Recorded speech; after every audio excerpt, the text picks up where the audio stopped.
Centro Familiar Cristiano. Enseña, transforma y crece. Pero lo tercero que quiero decirte hoy para responder, porque estamos respondiendo bajo el punto 2 a las objeciones de por qué el sufrimiento. Lo tercero que quiero decirte para conectar esta mañana es que Dios no es ajeno al sufrimiento. Él lo cargó. Dios no es ajeno al sufrimiento y al dolor. Él lo cargó.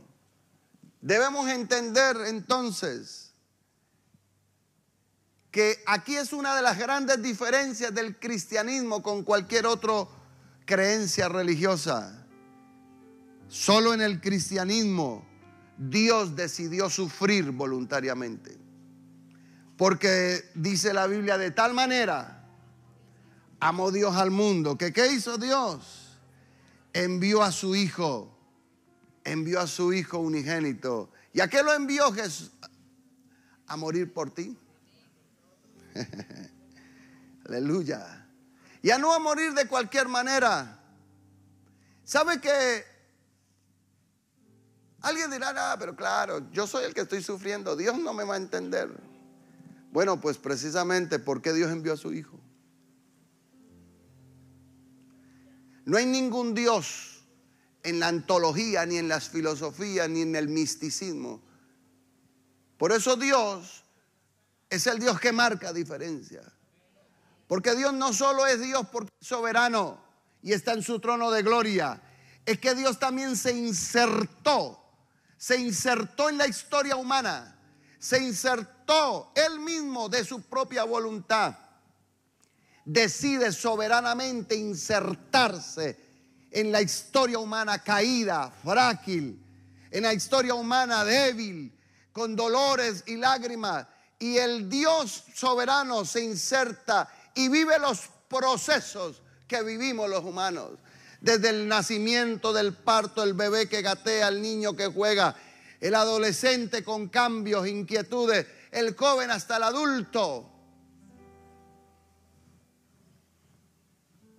Y luego en la etapa adulta desarrolla su ministerio y ahí vive lo que cualquiera de nosotros pasamos. Vive el rechazo, la traición, el golpe, las críticas y finalmente vive la muerte. Y no cualquier muerte. La Biblia en Isaías 53, ¿cómo describe? Verso 3 y 5. Isaías 53, versículo 3 y 5.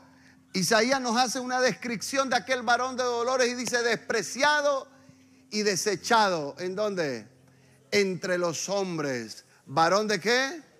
Diga conmigo, ¿varón de qué? O sea, el Dios soberano, varón de dolores, experimentado en quebranto y como que escondimos de él el rostro.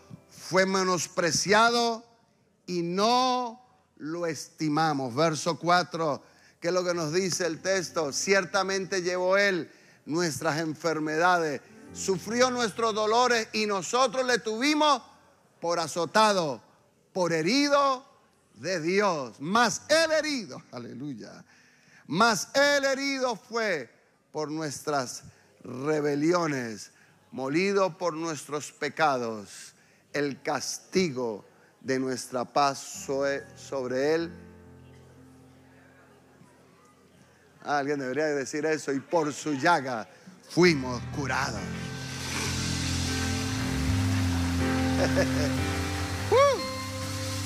Vamos, alguien alaba a Dios acá. Aleluya.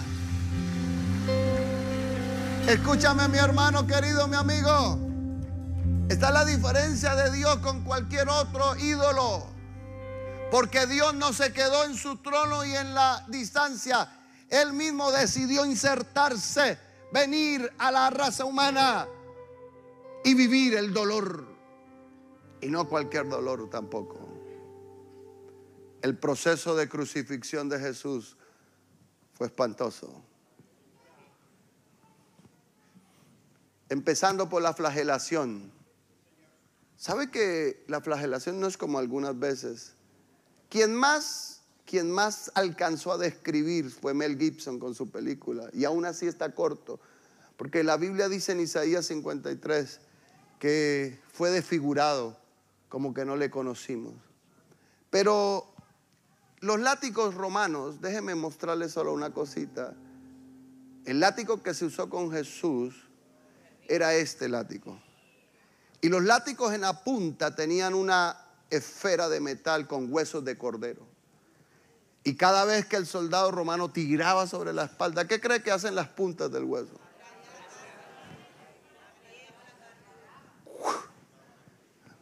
Déjeme decirle que Jesús, por eso cuando Jesús está colgado allí, señores, hay un momento que Jesús dice: Dios mío, ¿por qué me has abandonado? Porque Jesús está viviendo el dolor de la prueba, el dolor de la crisis. Entonces, mi hermano, Dios decidió pasar la prueba. ¿Y para qué? Hebreos capítulo 4. Entonces, Hebreos capítulo 4, verso 15 es extraordinario. Hebreos capítulo 4, porque alguien que estará viviendo una prueba dice: ay, pero pastor, ¿será que hasta Dios me entiende? Porque hay gente que cree que ni Dios lo entiende. No, entonces dice: porque no tenemos un sumo sacerdote que no pueda compadecerse de nuestras debilidades, sino uno que fue tentado en todo, según nuestra semejanza, que vivió todo según nuestra semejanza, pero sin pecado, porque Él vivió el dolor para entender lo que tú pasas. Gracias por el que dice amén. Por eso John Stott, el teólogo inglés, dijo: el único Dios que tiene sentido en un mundo de sufrimiento es el Dios que sufrió. Por eso se puede confiar en Dios. Porque, señores, el único Dios, repito, que tiene sentido en un mundo de sufrimiento es un Dios que sufre. Ningún otro Dios en la literatura, ningún otro ídolo hizo lo que ha hecho el Señor. Pero el Señor, que es el único y verdadero Dios, decidió venir a sufrir para darte redención, para levantarte. Tú estás hoy acá por la muerte de Cristo Jesús.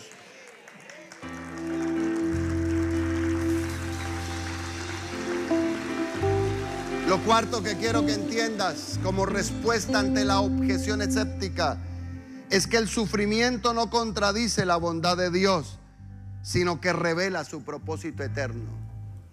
El sufrimiento no contradice la bondad de Dios, sino que revela su propósito eterno.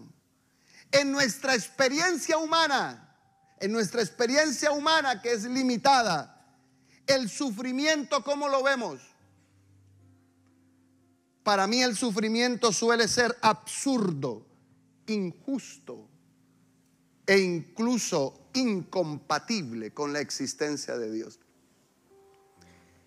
Usted, desde el punto de vista humano, todo dolor, todo sufrimiento lo ve absurdo, repito, lo ve injusto y hasta incompatible con la existencia de un Dios bueno. Pero ¿sabe qué, mi hermano querido? El sufrimiento no está en contra de la bondad de Dios. En medio del sufrimiento Dios opera. Y hay algo bueno que Dios está haciendo. Gracias. Pero tú no lo entiendes, pero hay algo bueno que Dios está haciendo. Dios no se deleita en el dolor, por supuesto, pero Dios puede usarlo para cumplir propósitos eternos. Dios puede usar la prueba que tú estás viviendo hoy para propósitos eternos y grandes.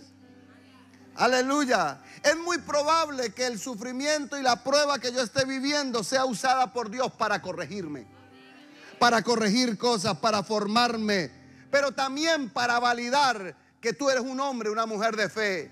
Señores, la prueba de Job no es para nada más sino para validar que el hombre que está ahí es un hombre que ama a Dios por encima de todas las cosas.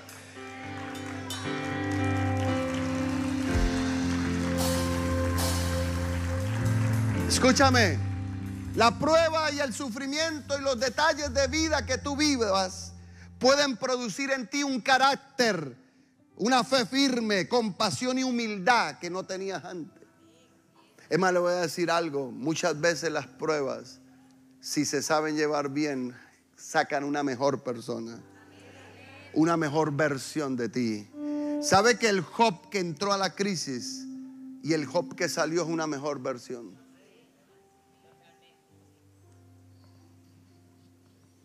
La fe no elimina el dolor, pero transforma tu casa, transforma tu vida. Escúcheme bien, si usted piensa que la fe va a eliminarle el dolor, uy, pastor, yo por eso vengo a la iglesia, ¿para qué no me vaya mal? Olvídese. Está en el lugar equivocado. Señores, la fe no elimina el dolor, pero las pruebas me transformarán. Aleluya. Las pruebas sacarán lo mejor de mí. Por eso el apóstol Pablo en Romanos capítulo 5, verso 3, que nos dice, 3 al 5, una vez más este texto que es muy importante. ¿Qué dice el apóstol Pablo a los Romanos capítulo 3, verso 3 al 5? ¿Qué debemos hacer en las tribulaciones? Y no solo esto, sino que también nos gloriamos. Diga conmigo, ¿nos gloriamos en qué? Pero ¿será posible que me gloríe en esta prueba? ¿Será posible que me gloríe en este dolor? Claro, sabiendo que la tribulación que produce paciencia, y la paciencia que produce prueba, y la prueba que produce esperanza. Aleluya. Y la esperanza no avergüenza, porque todo el que tiene esperanza recibirá lo que espera. Wow, gracias por los que dicen amén. Segunda a los Corintios capítulo 1. Segunda a los Corintios capítulo 1, versos 3 y 4. ¿Cuál es el propósito muchas veces de las pruebas, el dolor y las crisis? Segunda a los Corintios capítulo 1, versos 3 y 4 dice, y el Dios de toda consolación. Y el Dios de toda consolación. Dice, verso 4, señores, mire lo que está acá. Pablo saluda y dice, bendito sea el cual, ahora el verso 4, el cual nos consuela. Aleluya, y esto es lo bonito. Aún en medio del dolor, Dios te consuela. Aún en medio de las batallas, Dios te consuela. Te consuela en todas las tribulaciones. ¿Para qué? Para que podamos también nosotros. Wow. Para que también podamos nosotros, ¿qué? Consolar. Le voy a explicar algo. Yo ya le he hablado a usted algo. Si usted está viviendo una prueba, una crisis, tenga cuidado en algo. No hable con gente que no ha sido procesada. La gente que no ha sido procesada no te va a entender.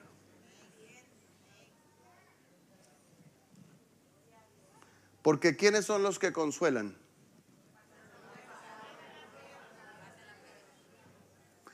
Estos tres amigos de Job, como eran también, porque escúcheme, los tres amigos de Job no eran tampoco unos pobretones, eran iguales a él, eran adinerados, filósofos.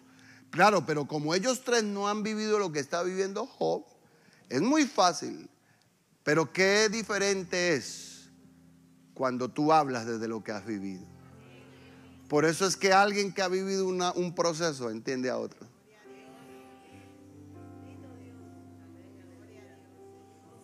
Alguien que ha pasado por un quebranto fuerte puede entender al que está viviendo un quebranto.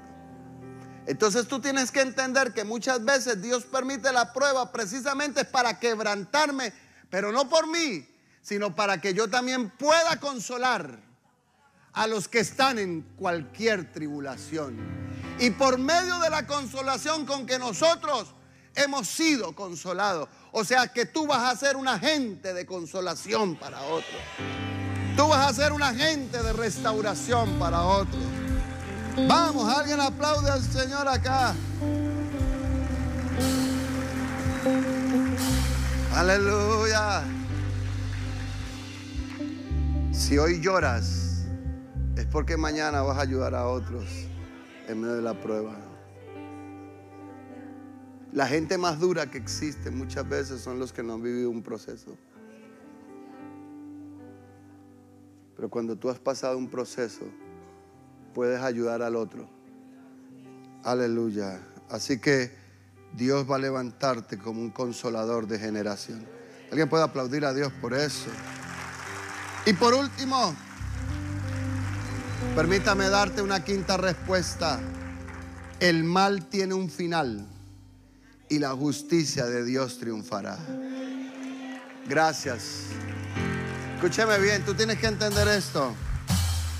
Uno de los distintivos más poderosos del cristianismo, escúcheme, uno de los distintivos más poderosos del cristianismo no es solo que el cristianismo explica el origen del mal y el por qué de pronto pasamos momentos de sufrimiento, sino que también la Biblia afirma con claridad que Dios va a vencer y va a derrotar la maldad. No podemos negar que hay sufrimiento en la tierra. Y mientras estemos en este sistema caído, lo va a haber. Pero Dios va a traer restauración. Gracias. Yo dije que Dios va a traer restauración. Dios va a juzgar. Aleluya. Dios te va a levantar. Gracias por el entusiasmo. Dije que Dios te va a levantar. Aleluya. Por eso Apocalipsis 21:4. Apocalipsis 21:4. ¿Qué nos dice? Pastor, pero es que yo no entiendo a aquella persona tan buena que era. Y mire cómo murió, mira aquel otro. Tranquilo, hermano. Habrá cosas que acá serán consoladas en la tierra, pero muchas no. Pero Apocalipsis capítulo 21, mi hermano, 21:4. ¿Qué es lo que dice Apocalipsis 21:4? Vamos, anímese un poquito conmigo. ¿Qué es lo que dice? ¿Qué es lo que va a hacer Dios? Dios va a enjugar. ¿Qué va a enjugar Dios? Toda lágrima. ¿Y eso qué significa, señores? Dios va a decir, se acaba el sufrimiento. Aleluya. Dios enjugará toda lágrima de los ojos de ellos. Ya no habrá muerte, ni habrá más llanto, ni clamor, ni dolor, porque las primeras cosas pasaron. Ay, ay, ay. Vamos, apláudale al Señor. Por eso el apóstol Pablo en Romanos 8:18, el apóstol Pablo en Romanos 8:18 dijo algo pero poderoso. Romanos 8:18, Pablo dijo, tengo por cierto que las aflicciones del tiempo presente no son comparables con la gloria venidera. Tengo por cierto que lo que vivo en el hoy no es comparable con lo que va a venir para tu casa. Vamos, alguien alaba a Dios acá. Vamos, fuerte ese aplauso, Dios mío. Alguien grita amén a eso. Aleluya.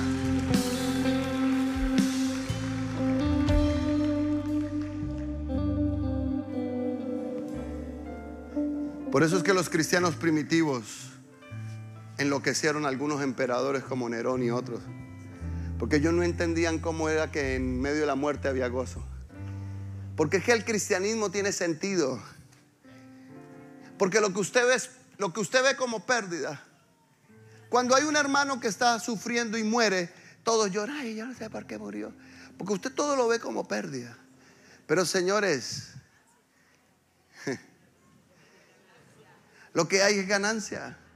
Por eso el mismo apóstol Pablo dijo, para mí el morir es ganancia. Vivir es Cristo, el morir es ganancia. Pero claro, nosotros no lo vemos así. La verdad no, porque nuestra óptica es muy terrenal, muy sujeta a las coordenadas terrenales. Entonces nos cuesta entender estas dimensiones. Pero cuando tú las entiendes, por eso es que es diferente el funeral de un cristiano al de alguien que no. O debería ser diferente.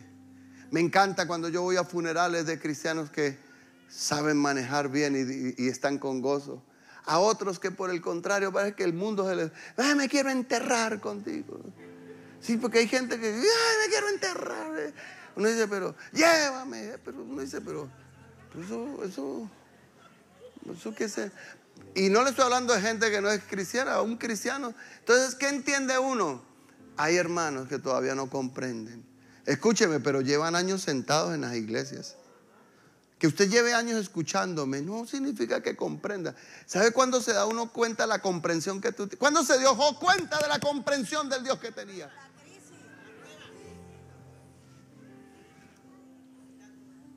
No antes. Por eso es que a mí me sirven las pruebas que he pasado. Y a ti te sirven las pruebas que has pasado. Porque las pruebas que yo paso me sirven para ver cómo es mi comprensión de Dios.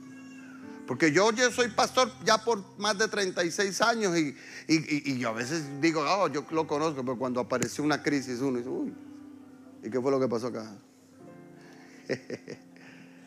Entonces uno cree que lo conoce, porque uno está convencido que conoce a Dios. Dios es muy grande, señores. Gracias, dije que Dios es muy grande, pero Dios va a dar victoria. Dios va a enjugar toda lágrima. Amén, aleluya. Vamos, apláudale al que vive. Wow. Esta palabra, iglesia, no siempre se toca, porque la gente está acostumbrada a cosas muy superficiales. Pero tú tienes que entender verdades profundas. Lo primero que tú tienes que entender en toda crisis es que Dios es soberano. Lo segundo que tú tienes que entender, señores, es que no toda crisis es un castigo. Que hay integridad del justo, pero que no toda crisis es un castigo. Y lo tercero que tienes que entender, la tercera gran verdad: fidelidad sin condiciones, amando a Dios y no sus beneficios. Y aquí está tremendo esto. Porque tú tienes que entender, señores, la fidelidad sin condiciones. Wow. Amar a Dios y no sus beneficios. La fidelidad verdadera a Dios no está anclada a los beneficios que Él da, sino a la revelación de quién es Dios para ti. Quiero repetirle eso. La fidelidad verdadera a Dios no está anclada a los beneficios que Él me da, sino a la revelación de quién es Dios para ti. El corazón de la fe cristiana, escúcheme, el corazón de la fe cristiana no es un contrato de intereses, sino una relación de amor incondicional. ¿Usted me escuchó eso? Parece que algunos cuando llegan a Cristo firmaron fue un contrato de intereses. Ok, yo vengo a la iglesia, yo lo busco, yo me porto bien para que se me arregle mi empresa, para que se me arregle mis negocios, para que mis hijos vuelvan, para que ese marido cambie, para que esa señora deje de pelear, para que... Entonces, y usted está aquí con el contrato de intereses, pero jamás y nunca has tenido una relación íntima. Wow, escúchame. Has tenido un contrato, pero jamás y nunca una revelación de quién es Dios para ti.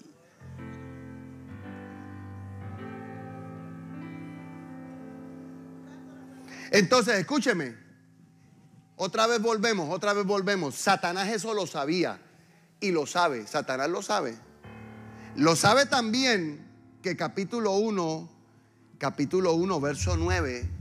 Mire que Satanás sabe esta verdad también, que cuando Dios le habla de Job, capítulo 1, verso 9, respondió Satanás a Jehová y dijo: ¿acaso teme Job a Dios de balde? Note la expresión, ¿acaso qué? O sea que el temor de Job a Dios, ¿a qué está amarrado? No a lo que es Dios. Mire lo que Satanás argumenta, lo diabólico y lo profundo de esto. Satanás está convencido y dice: claro, yo sé que Él te teme, pero no es porque tú eres el Dios soberano, no es porque tú eres el Dios grande que eres. Él te teme porque, claro, como usted lo tiene bendecido, le has dado bendición a sus manos, sus empresas, le va bien, el hombre toca billete que da miedo, las ganadas, las vacas. Claro, así ¿quién no te va a temer? Yo creo que el diablo iría hasta yo.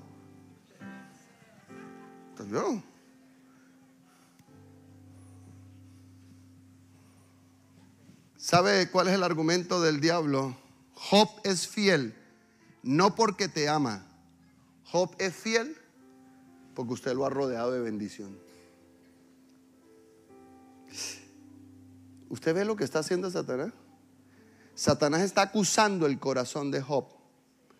Y de paso, no solo es el corazón de Job, el de todos los cristianos.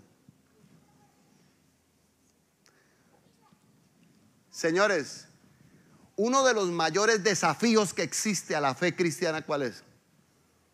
Permanecer fieles en la oscuridad. ¿Quiere que le diga cuál es uno de los mayores desafíos de la fe que usted va a enfrentar en su vida? Permanecer fiel cuando no hay respuestas a lo que estás viviendo. Permanecer fiel cuando usted ora y ayuna y grita y se desgarra y se postra.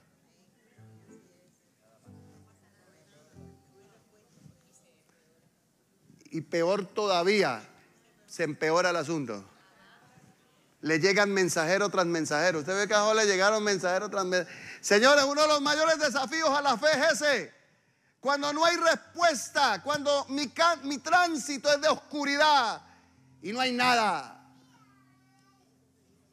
Eso es uno de los mayores desafíos a la fe, permanecer fieles. Pero ahí es donde nace la adoración más pura. La adoración más pura nace en el valle de la sombra y de la muerte, no en la abundancia. El amor a Dios es más glorioso cuando no se alimenta de la ganancia, sino se alimenta de la gracia. Aleluya. Cuando el amor a Dios no se alimenta de lo que yo gano, sino de lo que Dios me da por la gracia. Vamos, alguien tendría que aplaudir a Dios por eso, Dios mío.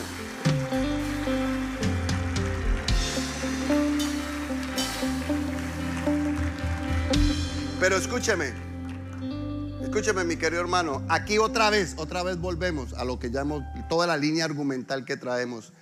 La teología retributiva le ha hecho daño. Porque ¿sabe por qué la gente se aparta del Señor? Porque inmediatamente cuando usted está en crisis, wow, usted piensa, si yo hago lo bueno, Dios me bendice. Pero si estoy sufriendo, inmediatamente usted ¿qué piensa? ¿En qué fallé? Mire que usted está tan dominado, pero tan dominado. Mire, yo apenas yo siento que me viene una cosa, una crisis, ¿qué es lo que pienso? ¿Qué hice? ¿Qué fallé, Dios mío? Y comienza uno a buscarse y se arrepiente por todo, hermano. ¿Usted no ha visto que uno se arrepiente? Y se le acaba de arrepentir. Y uno, hermano, viaja uno como hasta las 50 generaciones atrás, hermano, rastreando. Y uno comienza, ¿y qué fue lo que hice? Porque el problema tuyo y mío es que nos domina tanto la teología retributiva. Y está tan insertada en los códigos genéticos y en las neuronas.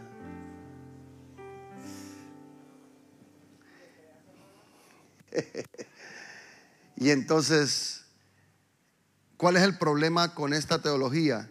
Que convierte a Dios en un patrón y al creyente en un empleado, donde la relación suya con Dios gira en torno a una cosa que se llama mérito y recompensa, y no gracia y amor. ¿Sabe que muchos tenemos una relación con Dios solo basado en mérito y recompensa, pero no en gracia y amor?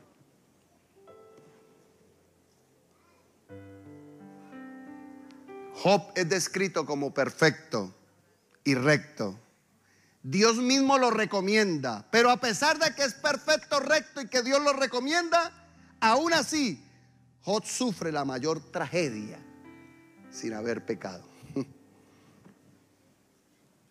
¿Quién entiende eso? Ahora, todo esto que hemos venido hablando, usted, lo que está escribiendo, usted lo entiende, pero Job que estaba metido en eso, nadie le explicó eso. Job no tuvo un pastor que le predicara. Job ni tiene idea. Job está metido en el más grande remolino allá, hermano. Job, y Job ojalá le hubieran predicado a Job esto. Pero nadie le explicaba a Job. Así que usted en ese sentido va a ser hasta mejor que Job, Por lo tanto, al que más se le da. Wow, tenga cuidado con la palabra que está escuchando. Porque la palabra que usted está escuchando no la escuchó Job. Y sin escuchar la palabra, Job reaccionó mejor.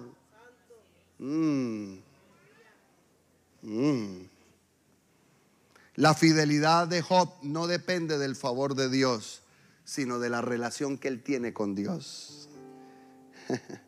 ¿Sabe qué venció? Aleluya. ¿Sabe qué vence al diablo? ¿Sabe cómo Job venció las tinieblas? Porque ¿qué era lo que el diablo quería? El diablo está convencido que la relación de Job con Dios es una relación de intereses. Es una relación de recompensas y méritos. Pero Job le gritó en la cara con su accionar. Le gritó en la cara al diablo y le dijo: yo no tengo con mi Dios una relación de mérito y de ganancia. Yo tengo una relación de gracia y de amor. Yo no estoy acá porque Él me ha dado vacas, carro, beca, plata. Él es mi Dios. Aleluya. No, ese aplauso suyo no. Escúcheme, Él es mi Dios. Lo más valioso que yo tengo no son mis vacas, ovejas. Es el Dios que yo tengo. Aleluya, el más grande tesoro es el Dios que me ha dado. Wow, alguien debería alabar a Dios, hacer algo, Dios mío.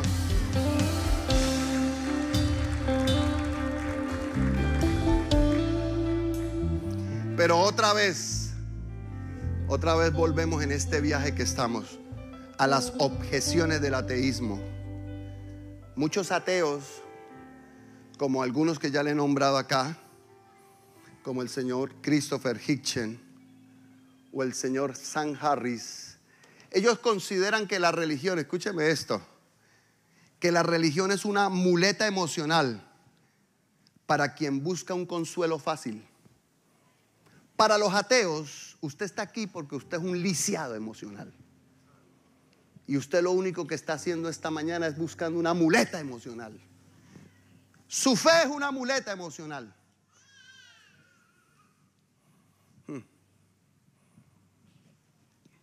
Por eso este hombre dice que Dios no es bueno. Las personas solo adoran. Es lo que expresan muchos de estos ateos y humanistas. Las personas solo adoran porque esperan bendición, protección y recompensa. Y escúcheme, la religión mundial está dominada por esto. Hoy, un día como hoy en el mundo cristiano, hay miles de procesiones, cantidad de gente. ¿Y saben por qué lo hacen? Sí, es verdad eso. Salen detrás de una recompensa y de un mérito. Porque la religión ancestral insertó esto.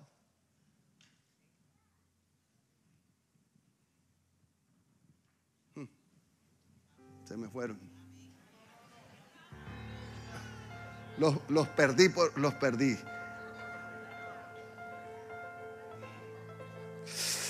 Dios mío, es que yo estoy intentando componer el mensaje, pero vamos a ver si lo logro componer.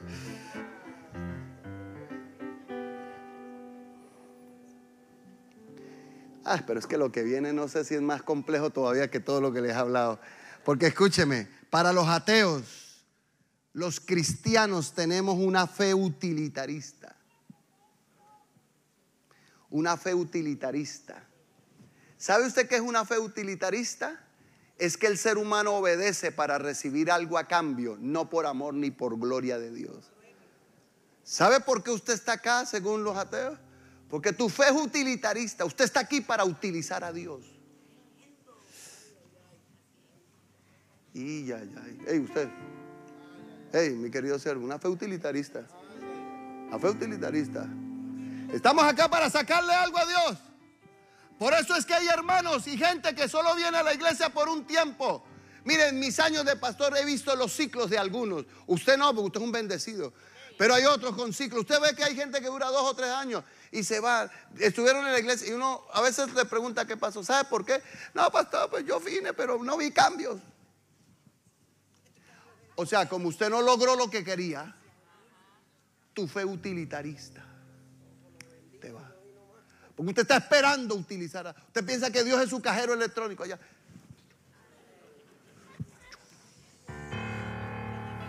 Y cada vez que viene a un culto, viene con el código. A ver, bóteme 50,000.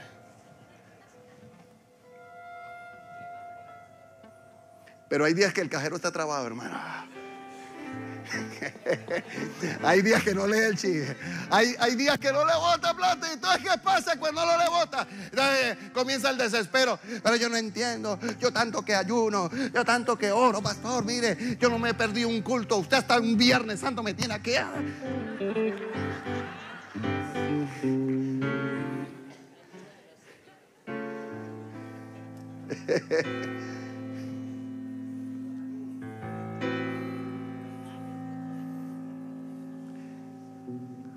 ¿Cómo se llama eso? ¿Una fe qué?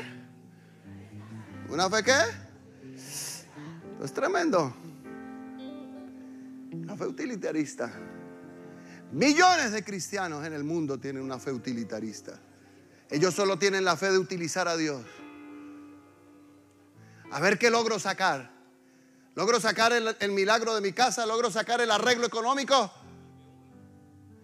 Por eso es que muchos, ese es otro, mire, testimonio, mire hermano, yo me cansaría de hablar. Gente que llegó aquí a la iglesia o en cualquier, llegan mal económico, arruinados. Y usted los ve durante todos los años. Hermanos, esos vienen hasta para el culto de niños, vienen hermano. No, hay gente que cuando está en la crisis hasta el culto de niños viene para que se ore, Padre prospero. ¿Usted también lo ha visto, pastores? Usted también lo ha visto, ¿no? Ay, óreme. Y usted comienza a verlo. Se le abrió. Y vienen y le testifican a uno. Uy, pastor, no tenía trabajo, Dios me dio trabajo. Uy, pastor. Entonces luego al paso uno ya no los ve. Hermano, no lo vi el domingo en el culto. Uy, no, pastor, es que me fui en la camioneta. Hermano, pero usted antes servía en los grupos, estaba en los... pastor, es que mire, trabajo, pastor, es que las conexiones ahora que tengo, es que las reuniones... Wow.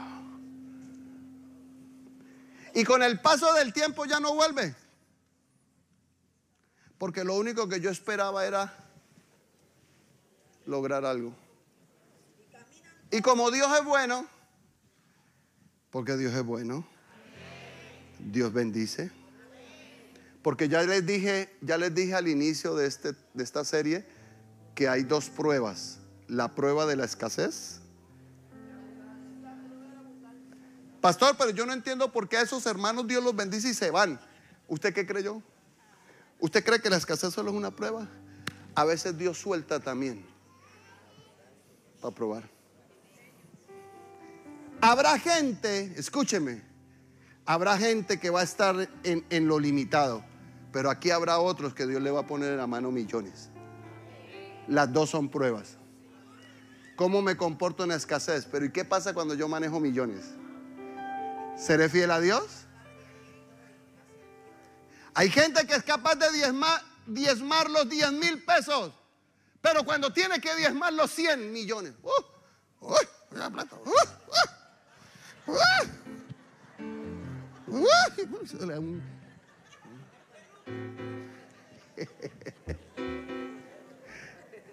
Pero eso no pasa acá, que hay gente tremenda fiel. Pero le hablo a alguien que me está escuchando. Pero es que ese es un ejemplo que pasa. Una cosa es diezmar 10,000 pesos, pero resulta que Dios te bendice y comienza a prosperarte y te hace un empresario, qué sé yo, hermano. Y cuando usted ve que ganas 1,000 millones y hay que darle a Dios los 100, Dios mío. Pero, ¿y te acuerdas cuando dabas 10,000? ¿Te acuerdas cuando no tenías nada? ¿Quién fue el que te llevó a los 1,000?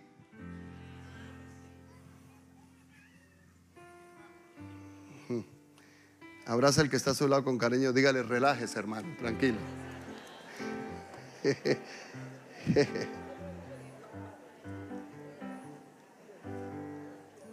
Necesito terminar, Dios mío.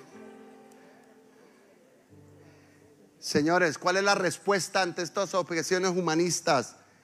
En el cristianismo no amamos a Dios porque Él me resuelva todos los problemas. Yo amo a Dios porque Él es mi Dios. La fe auténtica no se compra con milagros ni se pierde con pruebas. Wow.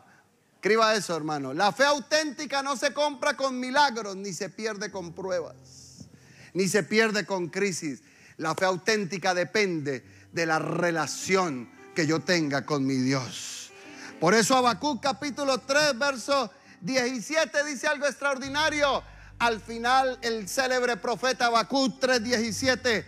¿Qué dice Habacuc capítulo 3:17, señores? Aunque la higuera no florezca, ni en las vides haya fruto, aunque falte el producto del olivo, y los labradores no den mantenimiento, y las ovejas sean quitadas de la majada, y no haya vaca en los corrales. Verso 18, con todos. Vamos, diga conmigo. Grítelo fuerte, ¿con qué? Con todo yo me alegraré en Jehová y me gozaré en el Dios de mi salvación. Aleluya. Ay, vamos, apláudale fuerte. El Salmo 73:25. Salmo 73:25, ¿qué nos dice? La palabra tremenda. Salmo 73:25 dice: ¿a quién tengo yo en los cielos? ¿Sino a quién? Sino a ti. Y fuera de ti, no lo escucho, y fuera de ti. Ay, ay, ay. Ay, bendito sea el Señor. Bendito sea Dios. Yo quiero decirle a alguien en este cierre: enseña a tu familia a amar a Dios por sobre todas las cosas. Enseña a tu casa a amar a Dios aunque no haya respuesta, porque no siempre van a haber respuestas. Es más, le voy a decir algo: para Job no hubo respuesta, pero amó a Dios. No hubo respuesta en el momento de saber el por qué estaba viviendo lo que estaba viviendo. Aleluya. Colóquese en pie un momento, por favor.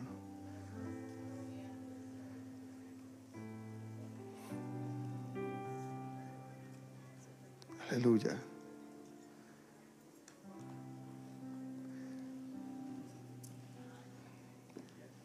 Con todo me alegraré. Aunque no florezca la higuera, y aunque no veamos nada, y aunque no haya fruto. Mi fe no depende de que yo vea florecer las cosas. Mi fe depende del Dios que me salvó. Escúchame, mi hermano. Esta mañana valdría la pena hacernos una reflexión. ¿Conoces a Dios? ¿Tú tienes una relación de amor con Dios o tu relación es utilitarista? Valdría la pena preguntarse hoy: ¿cómo es tu relación? Hoy millones de cristianos que celebran esa Semana Santa, usted los ve salir por procesiones, los ve ir a los templos, pero no lo hacen porque amen a Dios, solo porque tienen una fe utilitarista. Utilizar a Dios para lograr algo.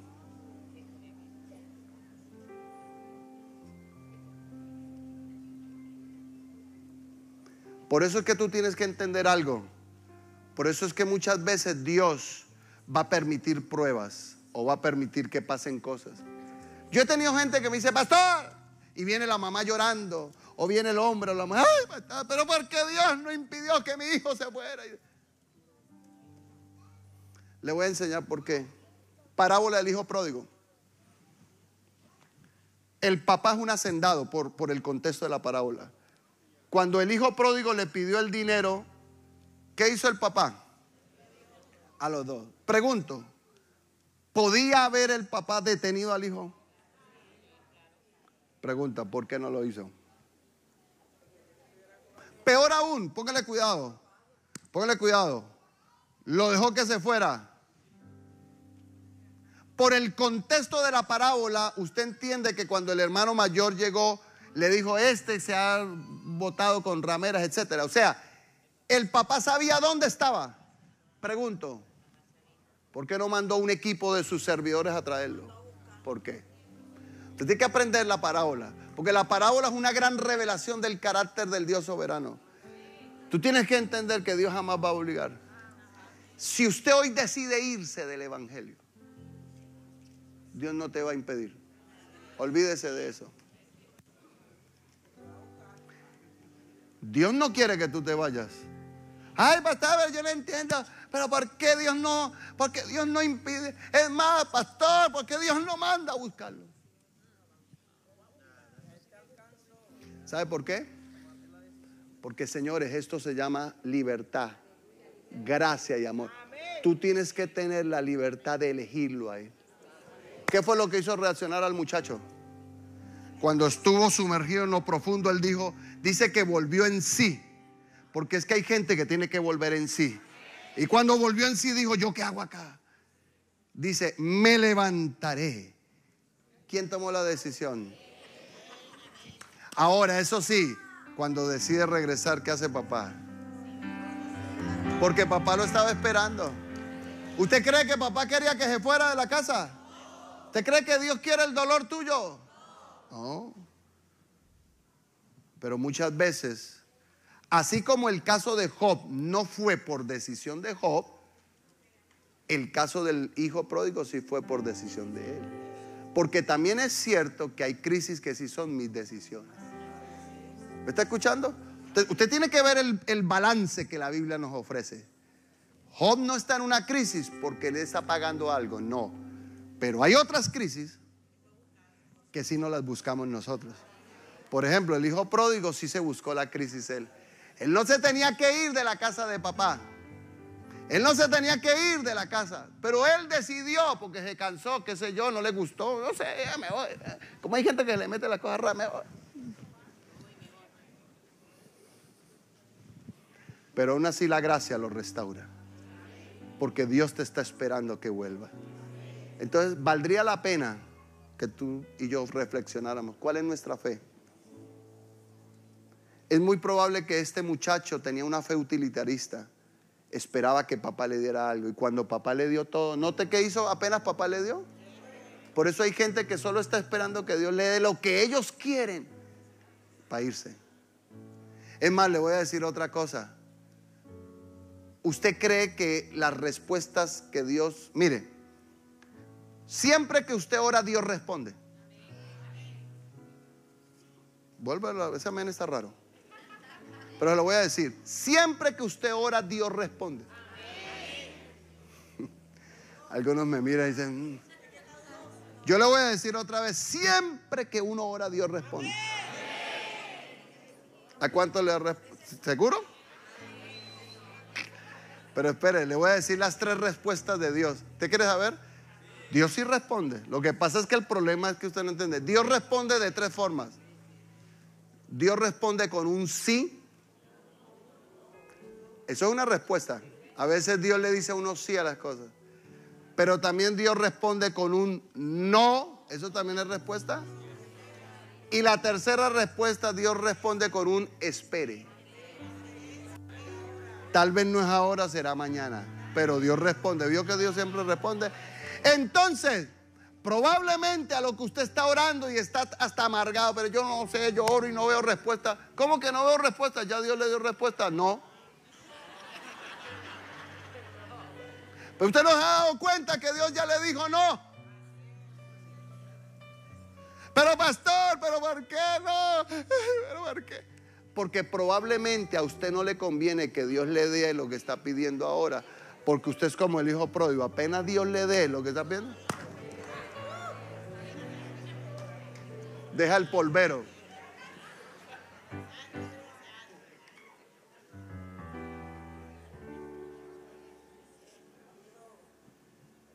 Porque lo que usted tiene es una fe utilitarista.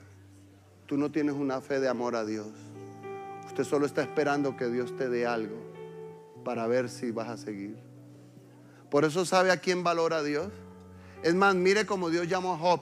Lo llamó mi siervo. ¿Sabe por qué? Es mi siervo. Porque este hombre sirve de verdad. Porque ¿sabe quién valora a Dios? Aquel que es capaz de servirle a pesar de que ha perdido todo. A pesar de que a uno lo golpean, a pesar de los procesos, tú no dejas de servir. Te mantienes año a año sirviendo, constante. No eres de los que hoy sí sirve. Pastor, vacaciones, ya me voy. Ya. No, todos los años, dele y sirve. Entonces Dios dice, ese es mi siervo. Wow, le han dado palos, le han dado lucha, ha tenido pruebas, ha tenido circunstancias, pero está aquí sirviéndome. Oh, anhela servir a Dios. Ha perdido cosas, pero sirve al Señor. Entonces tú calificas para ser un siervo amado por Dios.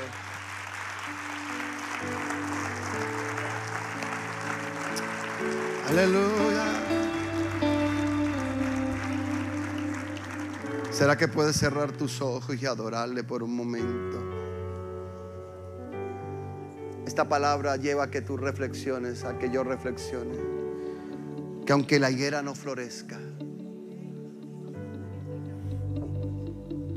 que aunque la higuera no florezca, con todo me gozaré. Que aunque no haya fruto, hasta donde yo te amo, Dios. Hasta donde de verdad yo te amo. O yo estoy aquí porque quiero utilizarte. De pronto yo soy un utilitarista, Dios. Yo te busco para utilizar tu unción. Yo te busco para utilizarte, Dios. Perdóname por ser un utilitarista del reino. Y ayúdame a amarte por lo que tú eres.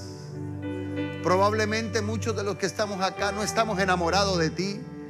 Solo estamos esperando que nos beneficies. Solo estamos esperando que nos des un beneficio, pero no te amamos. Job te pudo amar, aunque perdió todo.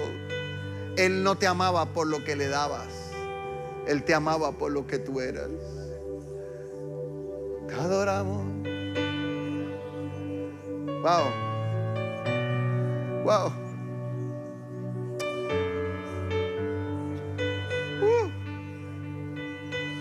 Reflexiona en Dios y adórale. Sí.